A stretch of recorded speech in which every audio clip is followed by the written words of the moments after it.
So guys, এর আগে ভিডিওতে তোমাদের দেখিয়েছিলাম যে আমরা স্টার্টারে ফুচকা আর লস্যি খেয়েছিলাম, যেটা অনেক অনেক টেস্টি ছিল। আমি কিন্তু অনেকগুলো ফুচকা খেয়ে নিয়েছি। যাই হোক, তারপর চলে এসেছি মেন কোর্সে এসে দেখি না পুরোপুরি ফাঁকা। এই প্রথমবার বিয়েবাড়িতে না প্রথম প্রথম খাচ্ছি, জানো তো। কোনো দিন এরকম ব্যাপার হয় না, মাঝ বরাবর খাই, কিন্তু আমি সেটাই বলছিলাম, এই প্রথমবার খাচ্ছি, ফার্স্ট টাইম, প্রথম। যাই হোক, তো চলো তোমাদের একটু মেনুটা দেখিয়ে দিই। এই দেখো, এখানে সিম্পল মেনু ছিল, কারণ গরম গরম ব্যাপার, মানে গরমকাল পড়েছে, এই জন্য সিম্পল মেনু, কিন্তু রান্নাগুলো অত্যাধিক সুন্দর।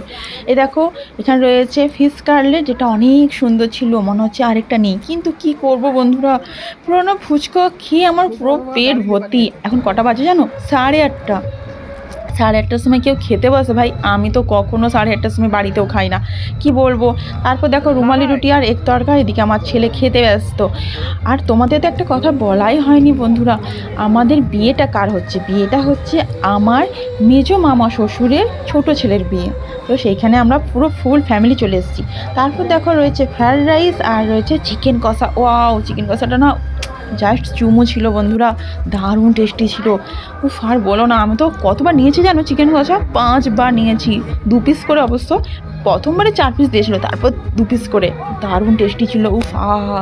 তারপর আমি অল্প করে রাইস নিয়েছি, চিকেনের সঙ্গেই খেলাম। তারপর রয়েছে চাটনি আর পাঁপড় আর রাজভোগ, শেষ পাতে আইসক্রিম। তো চলো বন্ধুরা, টাটা।